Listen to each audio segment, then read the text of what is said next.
Yeah, and like we're saying, it's tough for especially guys and girls, but just from my perspective as a guy, it's tough to be vulnerable with your friends um, or to admit that you're having confidence issues or anxiety or depression or something like that. And I know that you've been trying to have more guys and men on your podcasts and at your events. Yep. And so I wanted to ask what kind of similarities have you found or differences between men and women and the where their confidence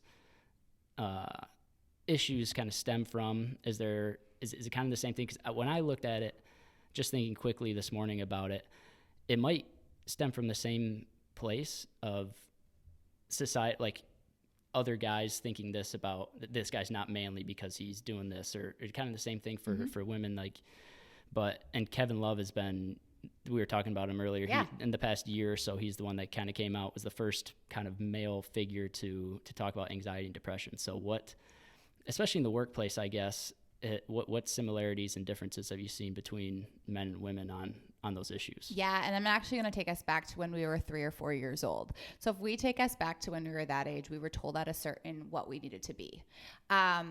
Boys needed to be the ones that were tough, and you were playing with trucks, and you were doing baseball and basketball, and girls wore skirts, and we made food. And also, again, nothing wrong with that, but we were put in these placeholders at such a young age where boys, we were told we needed to be comforting, we needed to be all of those things, and boys had to be more masculine. And I have to share, I think back to when we were, David and I were at my grandparents' house, and we always played sports outside. And I think I was the only girl for a while there that would always play with like you and your brothers and my brother. And I just I remember my mom would always say, well, why are you always playing with the boys? And I didn't understand it then what the difference was, because I think at that age you're still trying to figure out like where you fit in society. So fun times, by the way. But I just had it just made me think of that memory as I was bringing that up. So I totally just had to share that because it's fun, like when you get to be competitive at that age. But I think that's where it stems from, is where we have these things where society's telling us where we have to be. And no fault to our parents or anybody else. It's just kind of how we've all grown up. But I think as society has evolved, we've opened up to being vulnerable in different areas. So you just shared a little bit ago that it's harder for boys to be vulnerable to their friends and stuff. But I will share that the minute the first one of your friend group opens up, everybody else will open up. And I say that because I've been there with my guy friends, and I've watched it happen, or I've heard stories about them saying, like, once one shares a story, then you're like, yeah, man, I'm going through the same thing. I'm going through the same thing. You are? Holy crap. You talk about people that are having marriage problems. Let's use that as an example. The minute a guy opens up about why he might be having it, you're probably going to be able to help him in other areas. So I think we're all similar, because I think girls are the same. Once one person in your circle opens up, if you're in a mature friend group, everybody else is going to follow. And so kind of back to your question about it, does it all stem from the same place? Absolutely. I think that we have standards set for us about how we can talk and how we can be, and we've all tried to live up to that. But I think as time is evolving, we're trying to be more open with it. So using the example of Kevin Love, I applaud him in so many ways, because he opened that door up for more men to talk about it. And that is actually what I'm trying to do with Self-Love Beauty too, because I talk to men every day. I pick their brains, like, so why do you feel this way? What's going on? And once they have that opportunity to talk, they're more open to it. Because let's be real here, men cry. Okay? It's no, great. Yes, you do. See, right there. Yes, you guys do. You cry. You have feelings. You've gone through breakups. You've gone through heartache. You've lost jobs. You haven't been able to provide for your families at one point. It is okay. Girls feel the exact same way.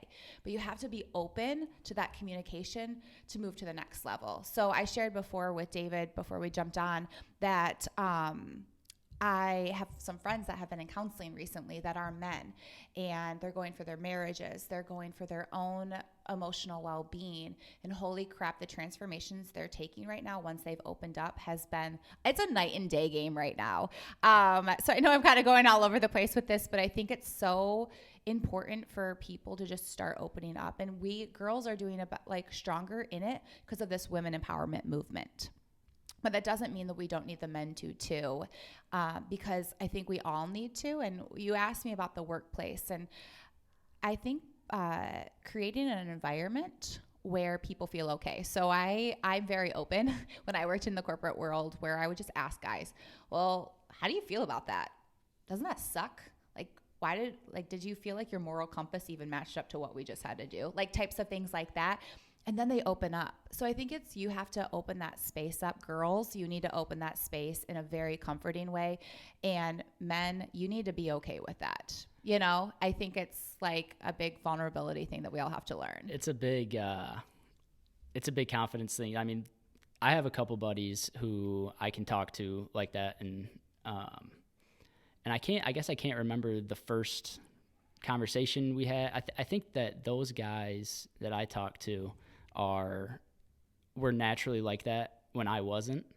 And so they started talking to me about like what they were doing. And then I don't think I was going through a similar situation as this guy, but it opened the door for me to talk about something that I was going through or something, even though it wasn't the same situation. So yeah, it's opening that door, I guess, but it's tough. It's tough. It's really hard.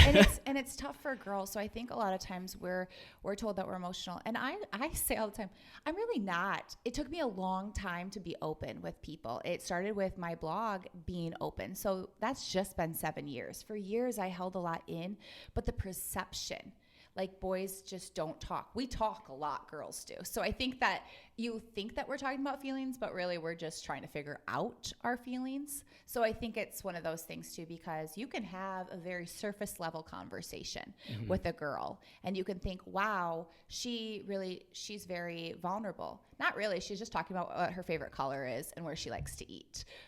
She's just talking a lot. But once you get to know her, then she's more open because you open that trust for her. And it's the same thing with guys.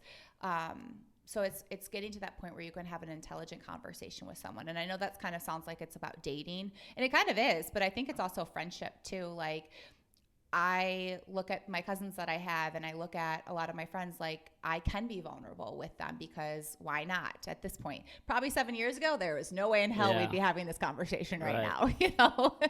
Yeah, and it's funny when you talk to, or you're used to talking to those friends, like having real conversations. Like my friend Dylan, he'll call me, I call him almost every day. We'll talk for like an hour, just about whatever. And then you'll go meet up with some of your buddies, or you go to the bar, watch a game or something, and you're just sitting there talking about fucking LeBron and Michigan football, and you're exactly. like, man, it just feels weird. You're like, what the hell's going on here? Yep. Like, why aren't we? I don't know. And it's not a bad thing to have those conversations, obviously, either. But it's weird when you can take notice of that kind of stuff. Yeah, for sure. And then you're just open to who you feel comfortable being yourself, your full self around. You know, there's a lot about the word diversity and inclusion is getting thrown around a lot right now. Diversity and inclusion, like in workplaces. And the word I always say is like, you feel like you can bring your whole self to a conversation, because a lot of times we don't. We just hit that surface level. Again, not a bad thing. It's not a bad thing, but we have our people. And that's okay if you only have 3 people. You know, some of us only do, and that's okay.